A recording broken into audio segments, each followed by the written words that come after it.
Ibu Bapak yang kami hormati, oleh karena itu ketika kita berbicara bahwa tidak semestinya seorang guru melakukan pemaksaan kepada murid-murid kita, gitu, maka apa yang bisa kita lakukan sebagai seorang pendidik?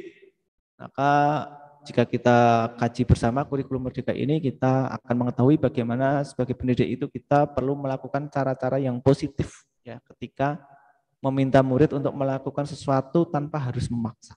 Melakukan sesuatu tanpa harus memaksa. Kemudian caranya bagaimana kurang lebih. Nah, kita akan bisa mendapatkan beberapa tips, antara lain adalah bagaimana kita mengajak atau mendorong murid itu melakukan kegiatan yang membuat mereka senang. Kalau kemudian murid itu tidak nyaman dengan pembelajaran di kelas, sebagai contoh karena saya basicnya guru IPA, gitu, Bapak Ibu. Kalau murid itu tidak nyaman, tidak senang, kurang antusias belajar di ruang kelas, maka kenapa tidak kemudian pembelajaran ini kita tarik keluar kelas? Ada lingkungan di sekitar kelas kita yang mendukung untuk pembelajaran. Kenapa tidak kemudian pembelajaran ini kita tarik ke ruang laboratorium? Di sana ada alat-alat yang bisa kita gunakan untuk memfasilitasi belajar anak.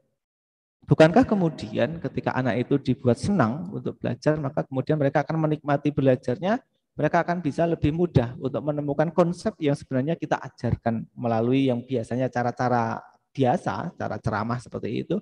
Mungkin dengan kita bawa ke laboratorium, kita berikan seperangkat kit untuk percobaan di sana, mereka kemudian akan bereksplorasi menemukan sendiri konsep yang sebetulnya ingin kita tanamkan dalam pembelajaran kita.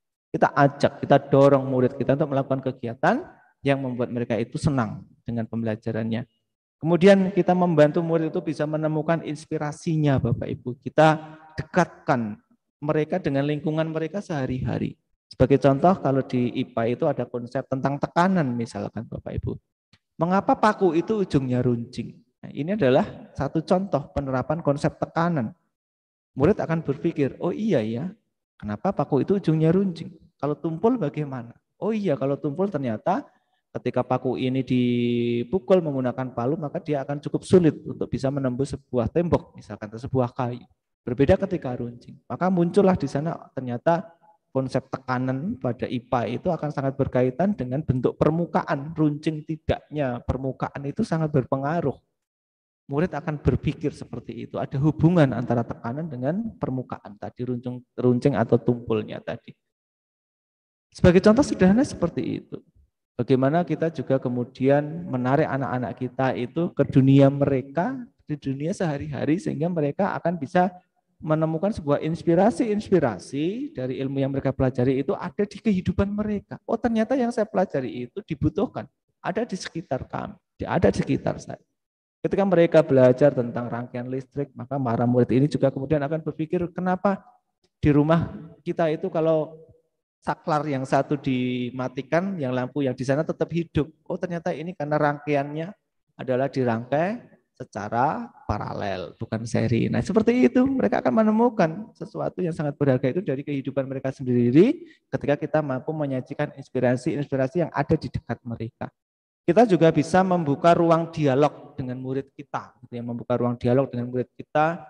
Oleh karena itu, bagaimana kita lihat sejak kurikulum 13 sampai dengan kurikulum merdeka ini, kita diberikan berbagai rekomendasi model pembelajaran yang kooperatif ya Bapak Ibu ya. Ada project based learning, ada problem based learning, ada discovery learning, semuanya mengarah ke pembelajaran secara kelompok begitu Bapak Ibu, dan di sana ada aktivitas siswa, bukan aktivitas gurunya tapi aktivitas siswa muaranya ya. Dari situ aktivitas siswa itulah kemudian murid akan saling berdialog satu dengan yang lainnya.